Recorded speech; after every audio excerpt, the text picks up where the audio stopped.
Huomenta kaikille. Huomenta, Tervetuloa huomenta. webinaariin. Teillä on mikit ja kamerat mutella, mutta älkää sitä säikähtäkö, sen kuuluu ollakin näin. Ja teillä on chatti käytössä siellä koko ajan. Ja jos olette jossakin menossa, niin saatte ihan rauhassa siellä kuulostella, että mitä täällä tapahtuupi. Ei tarvitse olla huolissaan siitä, jos on vaikka tukka pystyssä tai muuta, niin kamerat ei missään vaiheessa tule mene päälle. Saatte rauhassa nautiskella tästä Annin ja minun teille tänä aamuna luomasta tunnelmasta. Vaikkakin tämä aihe, mistä me tänään puhutaan, ei ole maailman iloisin, mutta me ollaan silti sitä mieltä, että tämä on niin tärkeä ja tälläkin voidaan oikeasti saada aikaiseksi niin paljon iloa ja hyvää sinne työpaikoille, että mahtavaa, että olette mukana. Osa teistä onkin meille tosi tuttuja ja täällä on myös meille uusia ihmisiä. Tervetuloa kaikille ja tiedoksi, että jos joudutte vaikka lähtemään kesken, niin tästä tulee teille automaattisesti lähetteestä tallenne teidän sähköpostiin sitten jälkikäteen. Eli siinä mielessä niin voitte olla turvassa, vaikka ehkä joudutte siinä loppukeskustelusta vähän nipistämään. Me lopetetaan 15 vaille ja mä kerroin siinä edelliskin webinaarissa, mitä pidin, että tämä Teamsin tämmöinen verkkotapahtuman luominen on siitä kiinnostava, että se ei anna tehdä 15 minuutin välejä, vaan täällä pitää olla joko puoli tuntia tai tuntia, sillä hyvä, että 15 vaille pyritään päästämään teidät. Nyt mä jaan ton esityksen. Ja itse asiassa aloitan koko jutun muuten sillä, että haluan kertoa teille, että me ollaan erittäin ajankohtaisen asian äärellä. Anni, näkyykö nämä Hesarin artikkelit siinä? Näkyy, jes. Eli tässä on ollut todella kiinnostavia artikkeleita nyt just mediassa liittyen meidän mielestä Annin kanssa tähän aiheeseen, mikä meillä on tänään. Eli kun me puhutaan tiimikonfliktien ennakoimisesta ja estämisestä, niin Hesari on kirjoittanut juuri tästä aiheesta siinä mielessä meidän mielestä ajankohtaisesti, että Eira Roos sanoo, että liikuntaseteleillä ei ratkota työn sujuvuutta. Tästä on ollut eilen paljon puhetta ja pöhinää mediassa ja somessa. Ja sitten tämä tutkija Jaana-Pia Mäkiniemi, niin hänellä on aika mielenkiintoinen tarina täällä itsellään alla liittyen työpaikalla tunnettavaan häpeään ja siihen, että mistä kaikesta me tunnetaan työssä häpeää. Ja näitä kun luki, niin semmoinen sisäinen sovittelija itsessä nousi ja totesi, että vitsi, jos me työpaikalla pystyttäisiin enemmän puhumaan asioista suoraan ja ääneen ja olemaan haavoittuvia, olemaan semmoisessa yhteydessä toisiin, että se kestää, että se on psykologisesti turvallinen ympäristö, missä näistä asioista voidaan puhua kunnolla, niin me voitaisiin niin paljon paremmin. Eli me ollaan Annin mielestä olemme semmoisen asian äärellä, että voisimme puhua tästä koko päivän. Anni sanoi viimeksi eilen, että vitsi kun saisi puhua koko päivän. Mutta yritämme puoleen tuntiin nyt tiivistää näitä hetkisiä ajatuksia. Eli ennako- ja este tiimikonfliktit, ja me ollaan tosiaan Annin kanssa yhdessä opiskeltu työyhteisösovittelijoiksi, aloitettiin vuonna 2020 ja päästiin aika lailla heti silloin tosi toimiin, ja meidän opettaja Pia Lappalainen on meidän mielestä yksi Suomen parhaita sovittelijoita, aivan huikea henkilö, ja iloksemme olemme saaneet hänen ohjauksessa sovittelijoiksi kasvaa. Ja ollaan muuten menossa sovittelijapäivillekin pitämään työpajaa Annin kanssa. Että jos joku on kiinnostunut, niin kannattaa katsoa sovittelijapäivät, googlettaa. Ne on Tampereella toukokuussa. Ja teistä moni jo tunteekin, mutta Annista kerron tässä, että me ollaan Annin kanssa tehty paljon työyhteisösovitteluita ja hänen tämmöinen supervoimansa on empaattinen, pysähtyvä, läsnä oleva kuuntelu ja semmoinen ihmisen riisuminen hellästi täysin puhtaaksi ja paljaaksi sen edessä, mitä tämä ihminen on käymässä läpi ja antamalla hänelle tämmöisen restauratiivisen kohtaamisen ja mahdollisuuden oppia itsestään lisää, niin Anni on tässä aivan huikea. Me ollaan tahdiltamme aika erilaisia, että sen takia meistä on ollut hauska myös pitää valmennuksia ja työyhteisösovitteluita yhdessä, koska Anni maadottaa ja pysäyttää ja vetää meidät tähän hetkeen, ja mä lennän välillä visioideni vähän korkeammalla, että me ollaan aika sellainen yin ja yang työpari. Ja me ollaan tunnettu jo tosiaan pitkään ja on ollut ilo auttaa Anni myös omalta osaltani yrittäjäksi tässä hänen uransa aikana. Ja mä oon tosiaan vuodesta 2019 ollut Braversissa yrittäjänä ja sitä ennen tehnyt pitkän viestintäuran. Ja aika tiukkoihin paikkoihin Annin kanssa välillä joudutaan, tai sanotaanko, että organisaatiot on tiukoissa paikoissa, mihin me päästään Annin kanssa heitä tukemaan.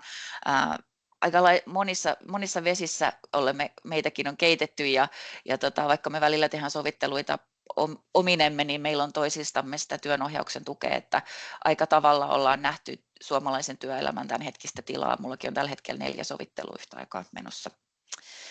Jep, tämmöiset taustat. Haluatko Anni lisätä jotain vielä meidän taustoista tai yhteistyöstä tai tästä aamusta?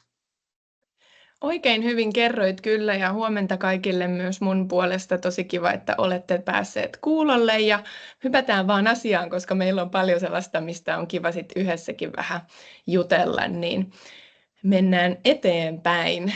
Jep. Eli no kerro sä vielä, Sanna. Joo, mä kerron, että Annin kanssa käydään aluksi vielä läpi, että minkälaisia erilaisia konfliktityylejä on ja miten ylipäänsä konfliktin tunnistaa.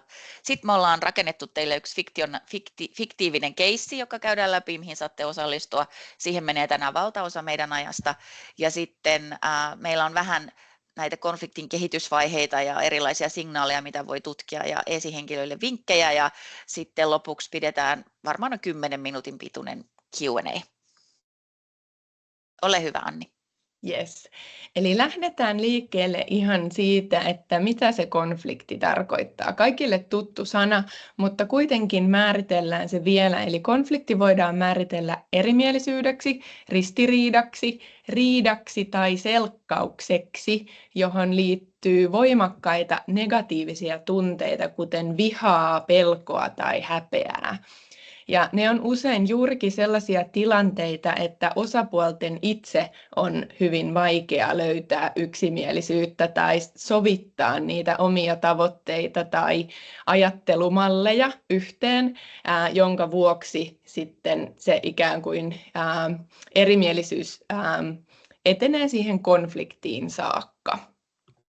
Ja me ollaan otettu tähän tämmöinen konfliktien jaottelumalli. Sannan kanssa näitä jaottelujakin on erilaisia, mutta tämä kuvaa hyvin sitä, että minkä tyyppisistä asioista ne konfliktit voi lähteä liikkeelle. Ja mitä Sannakin kertoi, niin me nähdään paljon, minkä tyyppisiä konflikteja siellä työyhteisöissä on, kun me heidän kanssa työskennellään. Ja vaikka konfliktit tapahtuu aina ihmisten välillä, niin tämä kuvaa nyt sitä, että ne konfliktit nimenomaan voi lähteä liikkeelle eri asioista, ei välttämättä niin kuin ihmisestä tai ihmissuhteesta, vaan myös jostain muusta. Ja mitä aikaisemmin saadaan kiinni siitä, että mikä sen konfliktin alla oleva juurisyy on, niin sitä helpompi on suunnata sitten se keskustelu, fokusoida se oikeaan asiaan sen ratkaisun löytymisen kannalta. Eli siellä on tehtäväkonflikti, ollaan esimerkiksi erimielisiä siitä, mitä ollaan tekemässä tai mitä yritetään saavuttaa sillä työllä. Statuskonflikti, kuka saa päättää, kuka käyttää valtaa ja miten sitä valtaa käytetään. Prosessikonflikti liittyy siihen, miten työtä hallitaan tai miten se etenee ja kenelle. Ja sitten taas suhdekonflikti on näistä nimenomaan se, joka tekee kaikista suurimman loven ihmisten väliseen luottamukseen. Eli se liittyy siihen ihmissuhteeseen, siihen, että on hankala suhde jonkun ihmisen kanssa. Ja usein käy niinkin, että joku asia saattaa lähteä liikkeelle vaikka tehtäväkonfliktina, mutta se lopulta onkin suhdekonflikti, kun se asia ikään kuin paisuu. Eli sen takia nimenomaan on tärkeää mahdollisimman aikaisessa vaiheessa saada kiinni siitä, että mikä sitä konfliktia on lähtenyt synnyttämään. Ja sitten kun me puhutaan konfliktista, niin huomataan, että sitä ei tarvitse käyttää kauhean kevein perustein sanana, vaan ylipäänsä väittely, mielipideerot, erilaiset näkemykset, niin se on se elinehto, että organisaatio uudistuu ja kehittyy. Eli sen takia meillä on työyhteisöjä, missä tuodaan erilaisia ihmisiä, erilaisia näkemyksiä yhteen, jotta siellä voidaan vääntää ja kääntää ja väitellä ja olla eri mieltä turvallisesti, jotta löydetään optimaalisin ratkaisu. Semmoinen yksimielisyys kaikesta, niin se on todella tuhoisaa. Ja vaikka ollaan eri mieltä, niin ei välttämättä siitä ei synny konfliktia, eikä sitä kannata nimetä konfliktiksi. Se on vain keskustelua ihmisten erilaisista näkökulmista, ja siinä on hyötyä neuvottelutaidoista. Ja tämä on myös kiinnostavaa, että kun on erilaisia persoonallisuustyyppejä, temperamenttityyppejä, vuorovaikutustyylejä, niin joskus tuntuu, että jollekin ihmiselle toisen tapa vuorovaikuttaa on niin voimallinen, että itsestä tuntuu siltä, että tässä ei ole turvallista keskustella. Ja tämäkin pitäisi heti pystyä nostamaan esiin, jotta näiden ihmisten välillä voisi jatkossa olla hyvä, turvallinen tämmöinen keskusteluyhteys. Ja kaikkien vuorovaikutustilanteiden ykköstavoite olisi hyvä aina olla se, että meidän välinen suhde pysyy toimivana. Eli olisi tärkeää oppia käymään keskustelua ja väittelyä niin, että ei synny suhdekonfliktia. Ja tämä on myös kiinnostava havainto, mistä ollaan paljon puhuttu Annin kanssa tuolta Pauli Aaltosetälän sovittelijakirjasta, että me ollaan kaikki luonnostaan kallellaan joko välttämään konflikteja tai etsiytymään niitä kohti. Palataan vielä tähän. Lähdetään tiimikeissiin. Voitte heitellä myös tuonne chattiin kysymyksiä tai ajatuksia tässä matkankin varrella, mutta nyt tässä tiimikeississä erityisesti me pyydetään teitä osallistumaan. Mä luen nämä asiat nyt teille ääneen, jos joku on autoratissa, ymmärretään, että ette silloin voi kirjoittaa mitään, mutta jos olet koneella, niin osallistu. Tämä on kiinnostavaa, että saadaan keskustelua aikaiseksi. Mä luen teille fiktiivisen tilannekuvauksen ja mä toivon, että sä pohdit sitä kuunnellessasi, että onkohan tässä tiimissä konflikti ja mitkä olisi mahdollisesti sen konfliktin merkkejä. Sä voit kirjoittaa niitä chattiin tai itsellesi ylös, jos sä huomaat niitä. Ja miten teidän mielestä esihenkilö suoriutuu tästä tilanteesta? Lähtötilanne on tämmöinen, että meillä on markkinointiosaston suunnittelutiimi, joka on viikkopalaverissa. Ja he käyvät tässä viikkopalaverissa läpi uuden kampanjan ideointia. Tiimiin kuuluu 4 henkilöä. Esihenkilö Elina, tiimiläiset Mikko, Tero ja Noora. Ja näin se menee. Elina esihenkilö sanoo: hei vaan kaikille, käydään nopeasti tämä uuden kampanjan työjako läpi ja sitten päästän teidät takaisin hommiin. Ei tehdä tästä isoa juttua. Tiimiläinen Noora sanoo: olen katsonut luonnoksia ja mielestäni meidän kannattaisi lähteä minimalistisesta linjasta. Se toimii hyvin meidän kohderyhmälle. Tero sanoo: no, sehän on yllättävää ja pyöräyttää silmiä. Noora vastaa: kiitos kannustuksesta vaan Tero. Meidän kohderyhmä ei kyllä varmasti tykkää sun värikakofonisista visuista. Esihenkilö Elina sanoo: no, makuasioita, mutta mennään eteenpäin. Mikko sanoo: voitaisiinko katsoa myös niitä muita versioita?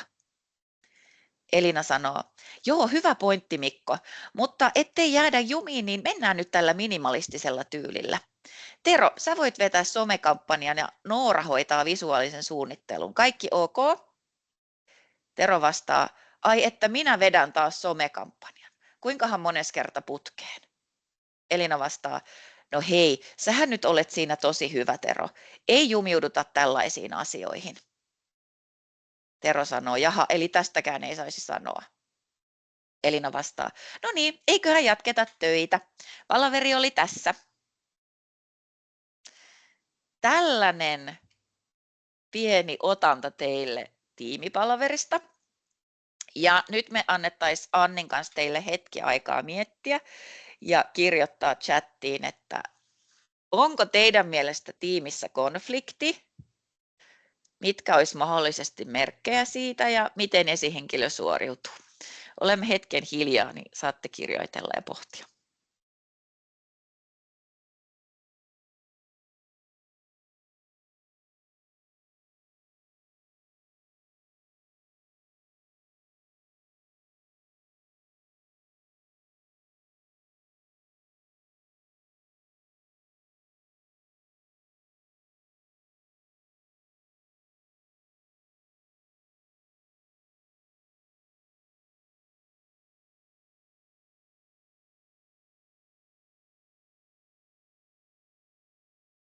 Eli jos joku siellä on nyt vain kuulolla, niin toistan vielä noin kysymykset.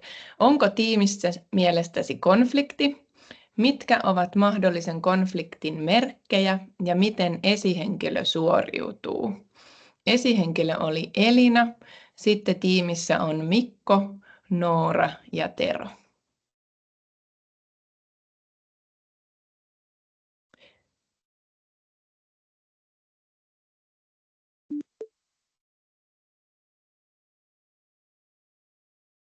Mitä vaan ajatuksia tulee, niin voitte kirjoittaa. Niin me sitten vähän sen jälkeen Annin kanssa kerrotaan, mitä ajatuksia meillä on. Kiitos, Essi kommentoi. Heti alkuun esihenkilön ei tehdä tästä isoa juttua, kertoo, että esihenkilö tietää tiimissä olevan konflikti. Silmien pyörittely, Tero, nasevat kommentit ja heitot toisille, Tero ja Noora, ynnä muuta. Esihenkilö ohittaa konfliktin jo heti ensimmäisessä kommentissaan, eikä tartu siihen jatkossakaan. Yes. Ja Kata sanoo, että on konflikti ja esihenkilö ei osaa purkaa asiaa eikä anna sille tilaa, yrittää sen vain ohittaa.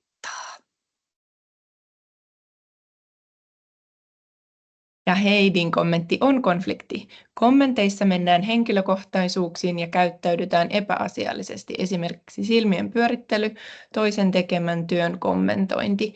Esihenkilö ohittaa työntekijöiden konfliktin täysin. Joo, aika Minna sanoi, että tutun kuuloinen tilanne, vältellään ja heitellään sarkastisesti, ja Sanna sanoo, että vaikuttaa siltä, että on merkkeinä esim. Jokaisen näkemyksiä ei käsitellä, tai siis jyrätään, ja nostetaan tikun nokkaan henkilökohtaisuuksia. Aika toksinen tiimi, kaikilla meni hyvin paitsi Mikolla. Nyt meni kyllä. Esihenkilö teki jo alussa virheen, kun linjasi käytännössä, että ei uusia ideoita. Sitten hän ei adressoinut Nooran ja Teron välistä epäkunnioitusta.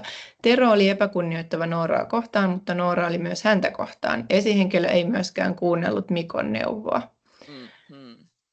Ja sitten koen, että suoranaista 100% konfliktia ei vielä akuutisti päällä, vaan pinnan alla kytee voimakkaat tunteet. Joo, esihenkilön tapa ohittaa kommenteillaan tiimiläisten mielipiteet ja siksi aiheuttaa asenteellaan lisää vain pahaa, kytevää ristiriitaa, joka odottaa purkautumistaan. Ja tämä on mun mielestä tosi hyvä huomio myös siihen, että nimenomaan kun mennään eteenpäin, niin käydään vähän niitä konfliktin vaiheita, että tuossa kohtaa juuri, jos sen pystyy niin kuin tiedostamaan, että missä kohtaa niitä erimielisyyksiä on, niin sitten se kyteminen ikään kuin saadaan katkaistua. Joo, hyvä. Ammatillinen käytös. Sanon vielä Jaakolle, että hyvin bongattu Jaakko, nyt ollaan niin kuin tämän koko webinaarin ytimessä siinä kohtaa, että meidän näkemyksemme mukaan tämä esihenkilö tekee sen, kun me puhuttiin tuossa alussa, että on 2 erilaista tyyliä, joko sä et kohtaa sitä konfliktia tai sitten sä meet täysillä siihen päin. Niin tuo Jaakko, sun pointti on nyt kuvaa sitä, että miltä näyttää, jos esihenkilö ei uskalla kohdata niitä signaaleja ja merkkejä, joita tiimissä on, vaan hän välttelee sitä. Ja tämä oli todella, todella hyvä kommentti, ja tästä on juuri tässä kyse. Yes. Ja Johanna oli vielä sieltä sanonut, että ammatillinen käytös on vähän hakusessa kaikilla. Joo. Hei, mahtavia kommentteja. Tosi hienoa, että olette näinkin yksimielisiä kuitenkin siitä, että kun paljon tämän tyyppisiä tilanteita varmasti jokainen meistä näkee eri yhteisöissä, niin kuitenkin niin kun se on tiedossa, että siellä on asioita, jotka sitä luottamusta nakertaa ja jotka on kasvamassa konfliktiksi ja voi ollakin jo niin kuin konflikti, kyllä. Mites Anni, sä sanot tästä meidän tilanteesta niin sovittelijana, niin mikä olisi sun vinkki Elinalle? Joo. No juurikin se näkyväksi tekeminen varmasti, mitä paljon noissa teidänkin kommenteissa olisi yksi, mikä ihan ensimmäisenä, että nimenomaan sen ohittamisen sijaan hän nostaisi näkyväksi siitä, että hei, mä huomaan, että tästä asiasta ollaankin erimielisiä, olisiko tästä tarvetta keskustella tarkemmin. Hei, mä huomasin, että sä pyöräytit silmiä. Tämä on yksi, mitä meidän opettaja Pia Lappalainen, mä ikuisesti muistan sen, että opetti meille, että senkin voi tehdä näkyväksi. Että hei, huomasitko sä itse, että sillä lailla niin kuin uteliaasti, ei syyttävästi, vaan uteliaasti, että huomasitko sä itse, että kerrotko, että mikähän ajatus sulla ehkä siellä taustalla oli ja niin edelleen, niin siitä päästään niin kuin keskustelemaan niistä asioista ennen kuin ne nimenomaan sitten lähtee kasvamaan suuremmiksi. Mitäs Sanna sanoisit Elinalle? Joo, mulla tulee mieleen niin kuin useampikin meidän keissi, mistä ollaan puhuttu, missä ollaan oltu sovittelemassa, että musta tuntuu, että Elinaa pelottaa tämä tilanne tosi paljon. Ja Elinalla on varmaan sellainen tunne tässä, että hän ei oikein tiedä, että miten tätä lähtee hoitamaan, ja se tuntuu tosi epämukavalta.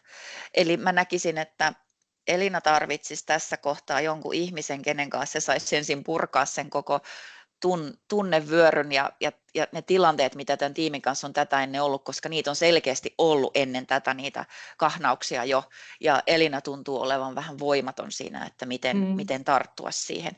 Eli se, että hän saisi siihen jonkinlaisen suunnitelman ja käytyä läpi sen oman vähän pelkonsa tähän liittyen, niin se voisi olla, että tämän saisi aika nopeastikin käännettyä tämän tilanteen sellaiseksi, että hän olisi itse varmempi noissa tilanteissa. Kyllä.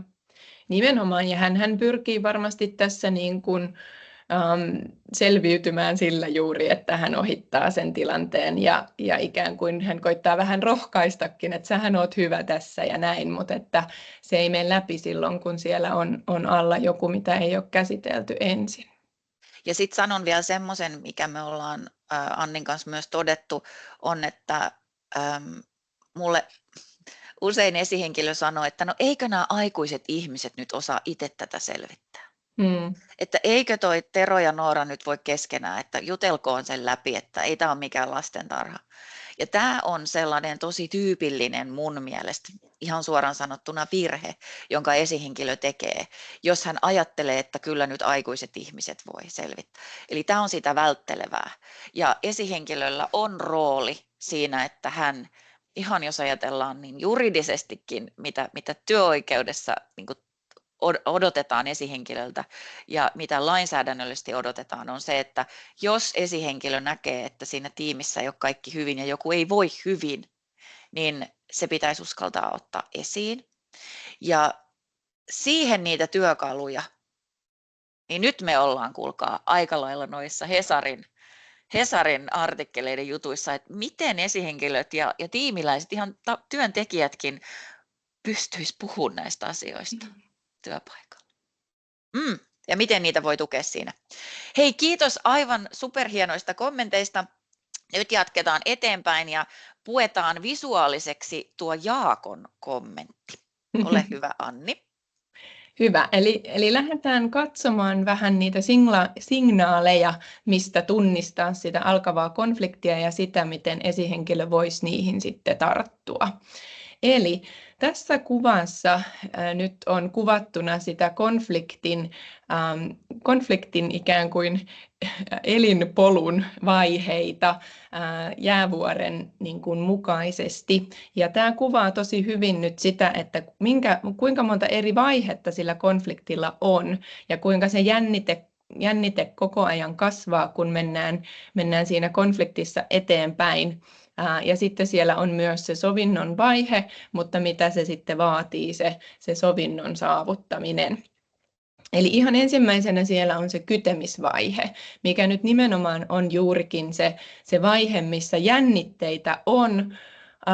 Tunne elää, siellä on paljon tunteita, sitä tunnetta siirretään eteenpäin toisille. Ihan se ei vielä ole semmoista niin kuin näkyvää, mutta joitain tämmöisiä niin kuin merkkejä siitä on. Et siellä on ikään kuin semmoinen sytykematto siellä ilmapiirissä, joka odottaa kipinää. Ja siellä on jo ajatus siitä, että on me ja on ne. Eli tulee semmoinen niin kuin jaottelu meidän ja niiden välillä. No sitten seuraava vaihe on kiristymisvaihe, jossa pienesti alkaa jo tulee sellaisia niinku tilanteita, jotka koko ajan voimistaa sitä konfliktia. Eli ikään kuin ihminen saa vähän niinku todisteita joistain arjen tilanteista sille, että tämä tosiaan on näin tämä asia. Mutta se ei vieläkään näy selkeästi se konflikti, mutta kipinöitä jo sinkoilee, näkyy ikään kuin semmoisia tämmöisiä niin kuin kommentteja, mitä tässä meidän esimerkissäkin on, mistä jo pystyisi niin kuin saamaan kiinni, mutta jotka voisit kuitenkin elää aika pitkäänkin ilman, että se kunnolla roihahtaa sieltä se konflikti. No sitten kun mennään vielä tuonne ylöspäin kriisivaiheeseen, niin siinä kohtaa se viha ja se suuri voimakas tunne näkyy jo ulospäin. Tässä kohtaa ne ihmiset, jotka ei ole itse siinä konfliktissa mukana, eli yleisönä toimiva yleensä työyhteisössä on niin kuin joidenkin ihmisten välillä se alkuperäinen konflikti ja loput on ikään kuin yleisönä, mutta tässä vaiheessa siitä yleisöstäkin voi jo tulla osa konfliktia. Eli he joutuu ikään kuin valitsemaan puolia tai niin kuin elämään sen konfliktin mukaan siellä työyhteisössä. Alkaa tämmöinen leiriytyminen ja se kriisi leviää koko ajan. Ja tässä kohtaa se ei ole enää vain me ja ne, vaan me vastaan ne. No sitten on kärjistymisvaihe, jossa ollaan jo ihan siellä niin kuin omissa poteroissa konfliktien osapuolet, varmana siitä, että minä olen se, joka on oikeassa. Ja oikeastaan tehdään mitä vain, jotta voi niin kuin voittaa sillä omalla näkökulmalla. Ei etsitä sopua ja on semmoinen niin kuin oikeutuksen tunne siihen omaan vihaan tai siihen negatiiviseen tunteeseen. Ja aletaan olla semmoisessa tilanteessa, että ei enää me vastaan ne, vaan me tai ne. Eli se toisen ihmisen niin kuin tai että se tuhokin ikään kuin vaikuttaa mieluisammalta kuin se, että se toinen osapuoli voisi voittaa sitä tilannetta. Eli kaikista kriittisin vaihe.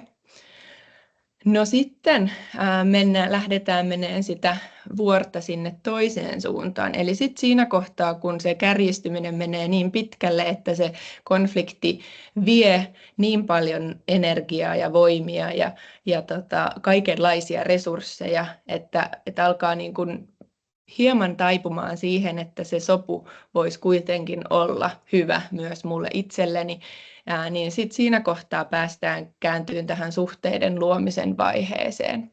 Eli huomataan, että se konflikti vie enemmän kuin antaa ja alkaa olla halua löytää sitä sopua. Siitä päästään eteenpäin tunnistamisvaiheeseen. Tässä kohtaa usein tarvitaan jo sitä ulkopuolista apua.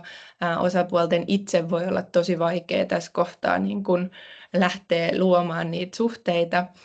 Mutta sitten jos lähdetään tunnistamaan, että minkälaisia ajatuksia niillä molemmilla osapuolilla on, he kuulee toisiaan, he tutustuu toisiinsa uudelleen ja ymmärtää toistensa näkökantaa, niin siinä kohtaa voidaan lähteä kohti sitä sopua. Ja sitten täällä sovinnon vaiheessa lopulta käydään keskustelua, joka on sovittelevaa, jossa pystytään niin kuin kuulemaan aidosti niitä molempien osapuolten näkemyksiä ja he pääsevät neuvottelemaan siitä, että mitä tarvitaan, että voidaan taas jatkossa toimia yhdessä yhteisymmärryksessä ja löydetään se tie, mitä voidaan yhdessä jatkaa eteenpäin. Ja kun tätä kuvaa katsoo, niin ymmärtää, miksi jos esihenkilö pystyy kytemisvaiheessa puuttumaan tähän tilanteeseen, kuinka paljon säästyy rahaa, aikaa, mielipahaa, kuinka paljon henkilöstön hyvinvointi paranee, tuottavuus paranee. Aivan uskomattoman tärkeä asia tunnistaa kytemisvaihe ja pystyä toimimaan siinä tilanteessa oikein. Tässä on vielä lisää näitä varhaisia signaaleja, joita esihenkilönä kannattaa tutkailla. Jos alkaa tulla muutoksia vuorovaikutukseen siinä tiimissä tai tiimien välillä meillä on nämä tilanteet on myös tiimien välillä. Ihmiset ei puhu yhtä paljon, ruvetaan puhua vähän eri tavalla ja sitten tämä tyypillinen unohdetaan informoida. Eli tieto yhtäkkiä ei enää kuljekaan. tiimin dynamiikka muuttuu, huomaa, että keskustelusta vetäydytään, syntyy just niitä kuppikuntia, mistä Anni puhui, ja tulee semmoinen niin kuin systemaattista sivuttamista. Mulla oli kerran sellainen tilanne, missä koko tiimi istui kädet puuskassa eikä suostunut puhumaan esihenkilölleen mitään. Tämmöinen absoluuttinen keskustelusta vetäytyminen. Voin kertoa, että oli esihenkilölle hyvin epämukavaa, mutta tässäkin päästiin eteenpäin. Työskentelytavoissa näkyvät merkit, eli joku rupeaa vetäytyä ja tekee yksin.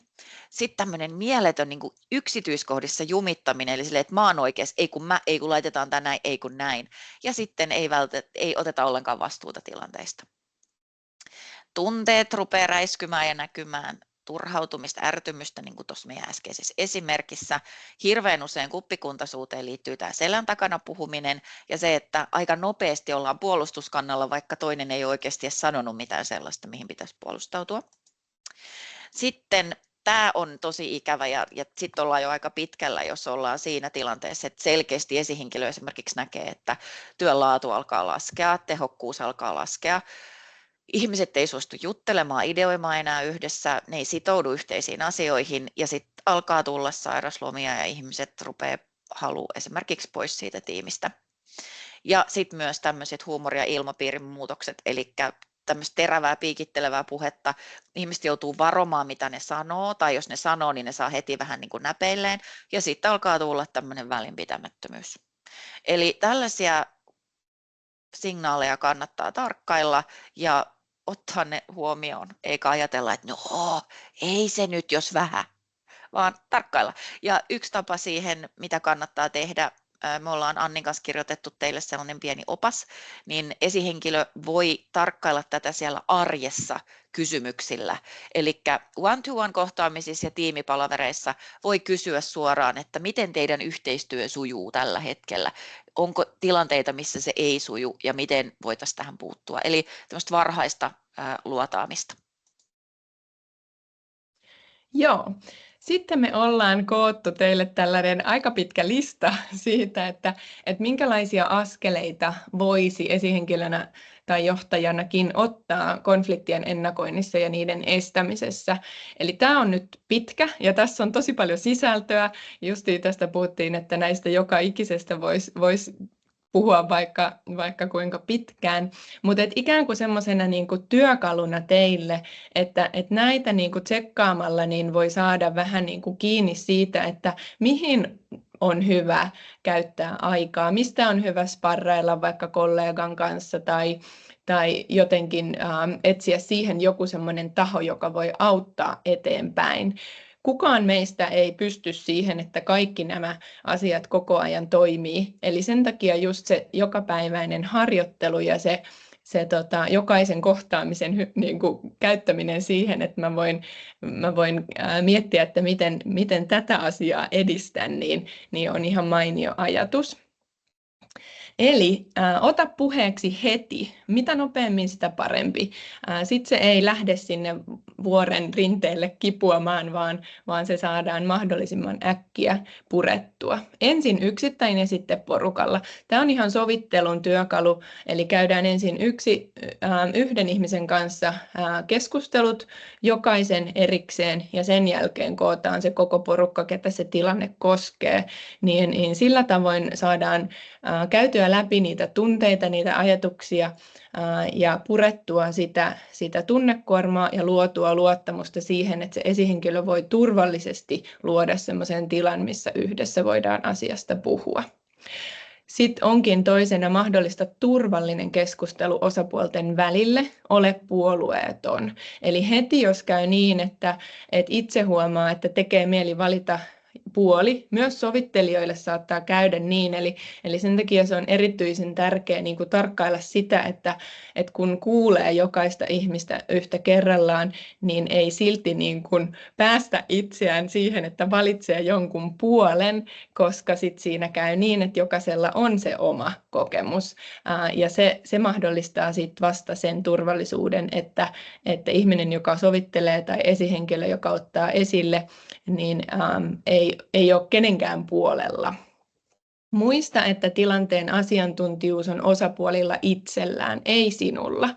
Tämä on iso semmoinen vapautus teille ja meille siitä, että ratkaista ei tarvitse. Ei tarvitse mennä siihen keskusteluun niin, että mä tiedän, kuinka tämä ratkaistaan. Ja itse asiassa ei kannatakaan mennä, vaan luoda sellainen tilanne sille, että ne ihmiset voi itse löytää sen ratkaisun. Silloin siihen on helpompi sitoutua ja se ratkaisu pysyy todennäköisesti paljon pidempään. Riittää, että keskusteluissa keskityt aktiiviseen ja neutraaliin kuunteluun sekä kysymiseen. Summaa ja varmista, että ymmärsit oikein. Eli sen sijaan, että tuo niitä omia ajatuksia tai omia tulkintoja siitä tilanteesta kysymällä, niin ne ihmiset pääsee itse kiinni siihen, että mistä tarvii sopia. Ja heitä auttaa se, että ikään kuin niitä ajatuksia summaa ja peilaa takaisin. Valmistaudu etukäteen huolella keskustelutilanteisiin, silloin ne onnistuu paljon helpommin. Pohdi, miten luontainen konfliktisuuntauksesi ja johtamistapasi vaikuttaa keskusteluihin. Eli juuri se, että menenkö mä kohti sitä konfliktia vai pyrinkö mä mieluummin välttämään sitä. Jokainen meistä on jompaan kumpaan suuntaan. Ja silloin tarkastelemalla tätä etukäteen, niin pystyy valmistautumaan siihen, että jos käy vaikka näin, että joku pyöräyttää silmiä, niin miten mä sitten toimin. Tai sen keskustelun jälkeen voi myös käydä sen läpi ja silloin tietää, miten ensi kerralla toimii. Ohjaa keskustelussa kohti yhteistä linjausta tulevaisuudesta sekä kunkin vastuuta siitä. Kirjaa asiat ylös. Eli fokuksena se, mihin yhdessä suunnataan ja mitä ihmiset niin kuin siitä ottaa vastuulleen, mitä he on halukkaita ottaa omalle vastuulleen, jotta siinä ei käy niin, että se kääntyy esimerkiksi esihenkilön vastuulle, että se asia pysyy. Seuraa tilanteen kehittymistä ja voi ihan järjestää vaikka seurantaa keskustelun asiasta, jossa sitten pystytään tarkastelemaan, että kuinka ne sovitut asiat on toteutunut. Ja pyydä herkästi konsultaatiota kollegoilta HR:stä tai talon ulkopuolelta. Sillä tavalla me ihmiset opitaan parhaiten, että pääsee pallottelemaan niitä tilanteita. Ja mielellään olemme Sannan kanssa myös apuna, jos on sellaisia asioita, mistä haluatte kysyä, että olisiko tämä semmoinen, mihin olisi tarpeellista tarttua ja kuinka siitä kävisi siellä tiimin sisällä läpi. Myös sellaista teemme Sannan kanssa, että sparraillaan niitä tilanteita, joka sitten auttaa menemään niihin tilanteisiin ja keskusteluihin. Ja jos olette meihin yhteydessä tässä kevään aikana, niin me annetaan meidän sovitteluhinnaista ja meidän valmennushinnoista teille 10% alennus. Eli kannattaa vinkata meille sitten, jos pyydätte tarjousta, että olitte webinaarissa. Ja ne asiat, mistä me mielellään ollaan teille apuna, on puheeksioton palautteenannon valmennukset, jos haluatte lähteä viemään teidän organisaatiota yleisesti kohti sovittelevaa vuorovaikutustyyliä tai lisäämään sitä sovittelevan viestintäkulttuurin niin kuin tunnelmaa, niin autetaan. Myös ollaan pidetty valmennuksia siitä, että miten esihenkilöille autetaan heitä siinä, että he pystyvät olemaan omassa työssään näitä ennakoivia. Ja sitten arvostavan kohtaamisen pelisäännöt organisaatiossa, niiden laatiminen yhdessä.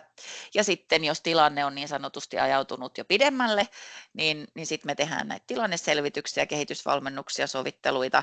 Ja myös tämä on kiinnostava työkalu on antaa yksilöohjausta esihenkilölle tai johtajalle tai johtoryhmälle siinä tilanteessa, että huomataan, että tällä esihenkilöllä olisi ratkaisun avaimet käsissään, mutta hän tarvitsee vähän vahvistusta vielä siihen, että miten hän itse tässä toimii.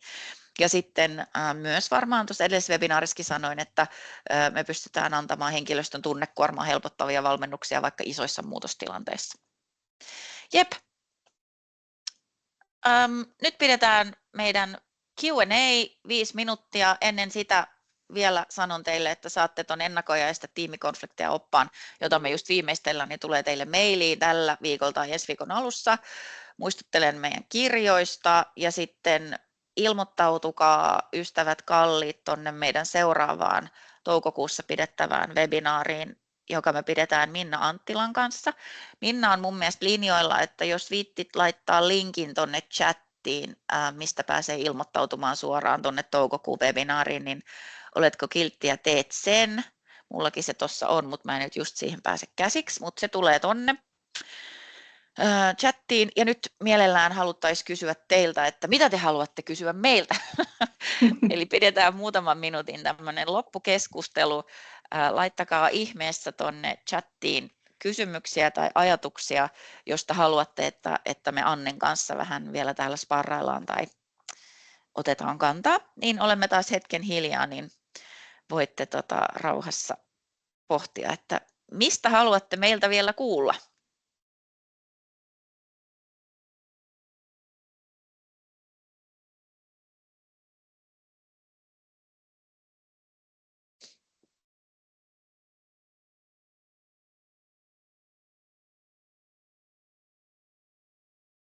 Mä saankin sen linkin täältä nyt, niin mä laitan sen tuohon chattiin. Minna siellä kaoottisesti etsii jostain.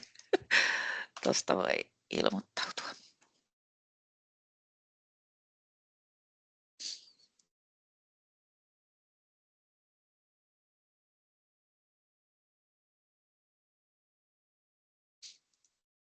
Sillä aikaa, kun ihmiset miettii, että onko jotain sellaista, mitä kysyä, niin mitä sä, Anni, olet itse siitä mieltä, että mitä vinkkejä antaisit sellaiselle esihenkilölle, joka onkin enemmän sellainen, joka tykkää mennä noihin tilanteisiin niin kuin neuvomalla? Joo. Mennään siihenkin. Nyt mä just luin täältä chatista, täällä on kiinnostava kysymys, niin käydään tämä ensin. Usein kuulen sen, että kaikki riidat ovat sovittavissa, mutta onko teille tullut vastaan tilannetta, jossa on meinannut usko loppua konfliktin ratkaisemiseksi? Hyvä kysymys. Mulla ei ole tullut. Onko sulla, Anni? No sovitteluissa ei itse asiassa ole toistaiseksi tullut, että se on semmoinen tosi toivoa tuova juttu, että ihan tutkitustikin niin sovittelulla, oliko se 90- vai 95% jotain sellaista, niin saadaan ne asiat ratkaistua. Mutta joskus voi olla toki sellaisia tilanteita, mikä niin kuin, missä käy ilmi, että ei ole sellaista niin kuin halukkuutta muuttua. Semmoinen tilanne on joskus ollut, joka ei ollut sovittelu, mutta erilainen prosessi, että kävi ilmi, että johtaja niin kuin tasolla oli tilanne, että ei ollut niin kuin keskusteluhalukkuutta tai neuvotteluhalukkuutta ja asiat ei toiminut, niin silloin se sovittelu ei. Ehkä voi olla niin, että joskus niin kuin keskustelua käymällä myös tämän tyyppisen ihmisen kanssa, niin voikin se halukkuus löytyä, mutta kyllä sovittelu kuitenkin niin kuin vaatii sellaisen jonkunlaisen halukkuuden ja usein se on myös hyvä kysymys käydä sellaisessa niin kuin vaativammassa tilanteessa läpi osapuolen kanssa, että haluatko löytää tähän ratkaisua, koska silloin se ihminen joutuu niin kuin miettimään itse sen kautta, että mikä on sen seuraus, jos mulla ei ole halua ja mikä on sitten taas se toinen vaihtoehto, jos mä löydänkin sen halun ja siihen se paljon myös perustuu, että sitten niihin asioihin pystytään sitoutumaan, eikö vaan? Joo, mun mielestä sä käytit tosi hyviä sanoja, eli mä oon törmännyt monta kertaa osallistumishalukkuuteen, että ihmisille ei ole sitä. Siihen mä oon törmännyt. Joo. Mutta siellä on kuitenkin ollut, koska tuossa jäävuoressa kuvattiin just sitä, että ihminen on huomannut, että se konflikti vie lopulta enemmän energiaa kuin antaa, eli hän on huomannut, että hänen kannattaa osallistua, vaikka ei yhtään huvita. Ja sitten se tapa, miten me hoidetaan, kun tämä perustuu tuonne niin tuolta rikosoikeudesta ja tuoltahan tämä malli, miten me sovitellaan, on tullut, niin ne yksilökeskustelut, jotka me pidetään siinä alussa, niin ne on niin valtavan voimauttavat, se tapa, miten meidät on opetettu niitä pitämään. Niin usein se osallistumishalukkuus, niin kuin ei-halukkuus, niin murenee sen yksilökeskustelun jälkeen. Mutta sitten sä toit toisen mielenkiintoisen termin esiin, joka on muutoshalukkuus. Ja tästä mun täytyy sanoa, Jaakko, että mulla on ollut sellainen keissi, missä kävi ilmi, että yksi tiimiläisistä oli näennäisesti mukana ja halukas muutokseen, mutta hänessä ei itse asiassa ollutkaan lopulta kyvykkyyttä muuttua. Ja sitten tullaan erilaisiin tilanteisiin. Eli sitten tavallaan tämä prosessi auttoi näkemään sen kirkkaasti, että okei, tämä yksi ihminen on muka tässä yhdessä sitä mieltä, että joo. Ja sitten kun arki tulee, mikään ei muutu, niin kun yhteinen sopimus, mihin silloin viitataan, niin sen jälkeen on esihenkilön helpompi toimia, kun pystyy sanomaan suoraan, että sä toimit vastoin meidän yhteistä sopimusta. Eli joskus, vaikka tämäkin on vähän niin kuin ikävä tilanne, mutta joskus tämä sovittelu toimii polkuna siihen, että sitten pystytään tekemään järeämpiä keinoja. Niin, toi on totta. Ja sitten, että sitä ei voi, niinku, että sekin menee vaihe vaiheelta, että sitten sieltä löytyy tavallaan ton tyyppisiä asioita, joista sitten voidaan taas jatkaa eteenpäin, että löytyy sitten lopulta se, että mikä ratkaisu auttaa sitä niin kuin, tiimiä tai yhteisöä aidosti niin kuin, meneen eteenpäin siinä tilanteessa. Ja tosiaan Joo. välillä, joskus ne tilanteet on ollut, että meiltäkin Anninkaan on pyydetty, että hei, me ei haluta sovittelua, vaan me halutaan ymmärtää, että mitä ihmettä tässä on tapahtunut tai tapahtuu. Eli sen voi joskus ottaa vähän tämmöisenä niin kuin järeempänäkin toimena, että siellä vaan tehdään haastattelut ja tehdään selvitys siitä, että mitä ihmettä tässä on tapahtunut. Mutta nämä on sitten niitä niin kuin ääritilanteita ja me tiedetään, että kaikkia kauheasti aina kiinnostaa se, mutta meitä kiinnostaa Anninkaan tehdä itsemme siinä mielessä työttömäksi, että me haluttaisiin, että nämä esihenkilöt siellä työpaikoilla olisi erityisen taitavia näiden asioiden esiin ottamiseen siellä omalla työpaikalla. Eli me ei olla nyt, ja johtamaan niitä, niin me ei olla nyt käsitelty vielä, kun täällä ei ole muita kysymyksiä tullut, niin otetaan tämä vielä lopuksi ja sitten closeataan tämä homma, että kaikki pääsee jatkaa seuraaviin paikkoihin, mutta kerro mulle Anni vielä, että mikä sun vinkki on, jos täällä on vaikka HR-ihmisiä paljon paikalla, niin miten vaikka HR-ihminen voi auttaa esihenkilöä, joka on itse liian kärkäs menemään näihin tilanteisiin ja jotenkin osallistuu siihen? Meinasin vielä tuohon jatkaa, eli sellaiselle ihmiselle, joka niinku mielellään menee neuvomaan tai mielellään menee niinku ikään kuin johtamaan sitä tilannetta eteenpäin, niin mä jättäisin yhden asian, joka on kysymykset, kysymysten kautta. Eli niin kuin lähteä sukeltamaan siihen tilanteeseen ja niiden eri osapuolten näkemyksiin ennen kuin mennään sitten siihen, että mitä seuraavaksi, niin ne kysymykset. Ja tosiaan siinä oppaassa, mikä me teille lähetetään, niin sieltä muun muassa löytyy joitain kysymyksiä. Sekin on semmoinen helppolukuinen, niin kuin mistä alkuun pääsee, mutta että se saa niitä ajatuksia liikkeelle siitä, että mitä vaikka voisi kysyä, niin sitten se ikään kuin lähtee liikkeelle eri näkökulmalta kuin siltä, että tekisi mieli neuvoa. Tämä on aivan loistava neuvo. Lopetetaan tähän, mä kerron teille esimerkin. Mulla oli yksi johtaja, jonka mä opetin sovittelemaan, ja hän oli tällainen puuttuja ja neuvoja. Niin hän pystyi kysymään ne kaikki, hän pystyi pitämään itsensä irti siitä, ja hän vain kysyi ja kysyi ja kysyi, ja lopuksi hän ei malttanut, niin sitten hän sanoi, mutta mun mielestä tämmöiseen ei olisi kyllä edes pitänyt joutua, että sitten sieltä tuli sellainen pikkuinen tylytys vielä heille, ja sitten se mulle katuvana kertoi, että mut lopuksi mä kyllä vähän sit otin kantaa. Mä sanoin, että mä annan sen sulle anteeksi, koska tää oli sun eka kerta. Kyllä, tosi hyvä. Kysymyksillä eteenpäin. Eli jos teille jää joku tässä nyt mieleen, kun lähdette eteenpäin, on, että jos on sellainen tuntuma tai fiilis, että kyteeköhän täällä, niin tehkää kysymyksiä, ei osoittavia, vaan uteliaita, kiinnostusta herättäviä kysymyksiä. Ja opas tulee teille perässä, olkaa meihin yhteydessä, jos haluatte sparrailla, aina meidän kanssa voi sparrailla, se ei maksa mitään, ja me ollaan täällä mielellään teidän tukena näissä tilanteissa. Nyt me closeataan tämä homma, kiitos kaikille tosi paljon, että olitte mukana, nauhoitekin tulee perässä, ja kaikkea hyvää kevääseen, ja toivottavasti nähdään toukokuussa sit meidän seuraavassa webinaarissa, joka koskettaa tietoista johtamista ja siitä, mitä hyötyjä siitä voi saada. Kiitos paljon kaikille, että olitte mukana, ja mukavaa päivän jatkoa. Moi moi! Heippa!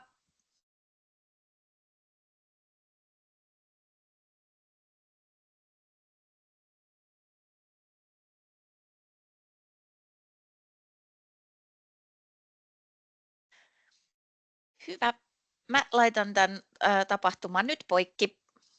Yes.